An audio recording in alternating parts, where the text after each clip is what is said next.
Perkenalkan, nama saya Risma Yulianti, Program Studi Manajemen Universitas Pamulang. Saya akan membahas mengenai faktor-faktor yang mempengaruhi perencanaan sumber daya manusia. Namun, untuk mendukung topik pembahasan, saya akan menjelaskan mengenai pengertian, pentingnya, serta tujuan dari perencanaan sumber daya manusia.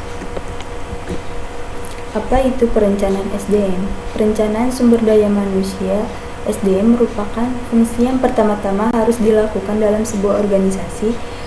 PSDM diproses oleh perencana, planner, dan hasilnya menjadi rencana plan.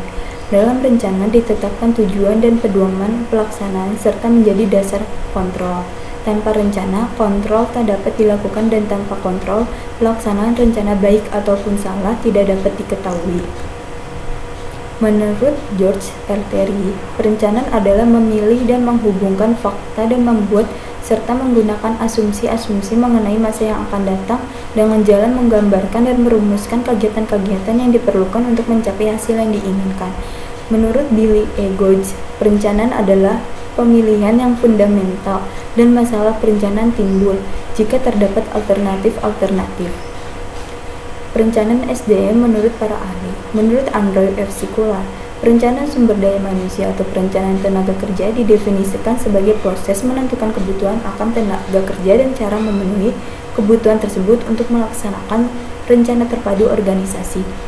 Menurut Thomas Huston, perencanaan sumber daya manusia adalah proses meramalkan kebutuhan akan sumber daya manusia dari suatu organisasi untuk waktu yang akan datang agar langkah-langkah dapat diambil untuk menjamin bahwa kebutuhan ini dapat dipenuhi. Menurut Arthur W. Sherman dan George W. Bohlander mengatakan bahwa perencanaan sumber daya manusia adalah proses mengantisipasi dan membuat ketentuan persyaratan untuk mengatur arus gerakan tenaga kerja ke dalam, di dalam, dan keluar organisasi.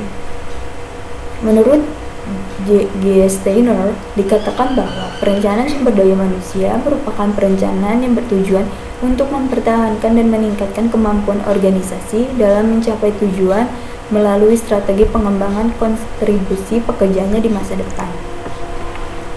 Perencanaan sumber daya manusia adalah langkah-langkah tertentu yang diambil oleh manajemen guna menjamin bahwa bagi organisasi tersedia tenaga kerja yang tepat untuk menduduki berbagai kedudukan, jabatan, dan pekerjaan yang tepat pada waktu yang tepat.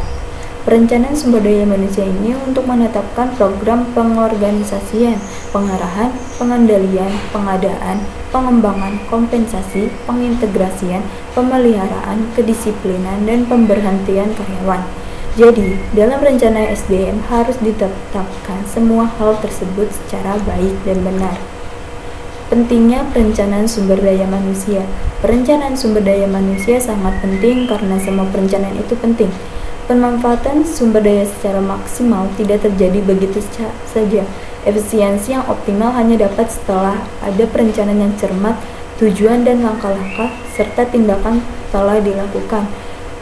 Perencanaan ini memiliki dimensi-dimensi yang luas, tetapi hal yang terpenting berada pada tingkat utama, yaitu pertama, tingkat perorangan. Perencanaan sumber daya manusia sangat penting bagi kepentingan individu karena perencanaan dapat membantu meningkatkan keterampilan. Kepuasan individu dapat lebih mudah dicapai melalui perencanaan karir yang terarah. Kedua, tingkat organisasi. Organisasi atau lembaga menggunakan perencanaan sumber daya manusia untuk meningkatkan efisiensi dan produktivitasnya dalam jangka panjang. Organisasi harus merekrut tenaga kerja yang berkualitas tinggi untuk dipekerjakan sehingga dapat bekerja secara produktif. Yang ketiga, tingkat nasional. Masalah sumber daya manusia di tingkat nasional terkait dengan jumlah, komposisi, keragaman, dan angkatan kerja yang ada pada suatu negara. Teknologi yang sangat berperan dalam industri akhir-akhir ini membutuhkan sumber daya manusia yang lebih terampil dalam bidang iptek, manajerial, dan inovatif terhadap perubahan-perubahan yang terjadi. Maka, perlu disiapkan sumber daya yang berkualitas dan unggul untuk memenuhi kebutuhan yang meningkat untuk produktivitas yang lebih baik dan tanggung jawab sosial yang tinggi. Tujuan perencanaan SDM. Yang pertama, untuk menentukan kualitas dan kuantitas karyawan yang akan mengisi semua jabatan dalam perusahaan. Yang kedua, untuk menjamin tersedianya tenaga kerja masa kini maupun masa depan, sehingga setiap pekerjaan ada yang mengerjakannya. Yang ketiga, untuk menghindari terjadinya mismanagement dan tumpang tindih dalam pelaksanaan tugas. Yang keempat, untuk mempermudah koordinasi, integrasi, dan sinkronisasi sehingga produktivitas kerja meningkat. Yang kelima, untuk menghindari kekurangan dan atau kelebihan karyawan. Yang keenam, untuk menjadi pedoman dalam menetapkan program penarikan, seleksi, pengembangan, kompensasi, pengintegrasian, pemeliharaan, kedisiplinan, dan pemberhentian karyawan. Ketujuh, menjadi pedoman dalam melaksanakan mutasi baik vertikal atau horizontal dan pensiun karyawan. Yang ke-8, menjadi dasar dalam melakukan penilaian karyawan. Faktor-faktor yang mempengaruhi perencanaan SDM ada dua, yaitu yang pertama faktor internal. Yang pertama, rencana strategis. Perubahan rencana strategis berdampak pada perencanaan SDM dikarenakan organisasi perlu memastikan bahwa SDM mencukupi untuk mendukung perubahan tersebut. Yang kedua, ada anggaran. Anggaran SDM berkaitan dengan kuantitas dan kualitas sumber daya manusia yang dimiliki oleh organisasi. Yang ketiga, ada estimasi produk dan penjualan. Kebutuhan sumber daya manusia terintegrasi dengan adanya estimasi produksi dan penjualan. Yang keempat, ada perluasan usaha atau kegiatan baru. Dilakukan untuk memastikan kebutuhan SDM terpenuhi secara kuantitatif maupun kualitatif.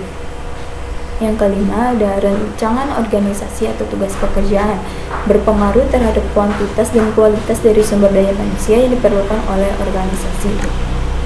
Faktor-faktor internal dapat dipilahkan berdasarkan sistemnya seperti sistem informasi manajemen dan organisasi berguna dalam pengambilan keputusan di suatu organisasi. Sistem manajemen keuangan, informasi mengenai data keuangan di suatu organisasi. Sistem marketing dan pasar, informasi mengenai kegiatan pemasaran pada suatu organisasi. Sistem manajemen pelaksanaan, tahapan berulang dimulai dari perencanaan, pelaksanaan, dan evaluasi pada organisasi. Faktor eksternal meliputi situasi ekonomi, memiliki pengaruh pada rencana strategi organisasi yang nantinya berpengaruh pula pada strategi penjualan dan produksi dari organisasi. Ada sosial, politik, dan hukum. Misal peraturan perundang-undangan dalam bidang ketenagakerjaan yang harus dipatuhi oleh organisasi, yang berpengaruh pula pada strategi pengupahan organisasi. Berikutnya ada teknologi. Adanya pertimbangan mengenai perkembangan teknologi, di mana pada organisasi sumber daya manusianya mampu untuk mengoperasikan teknologi baru. Selanjutnya, ada pesaing, berpengaruh pada rencana strategi organisasi agar persaingan dilakukan secara kompetitif.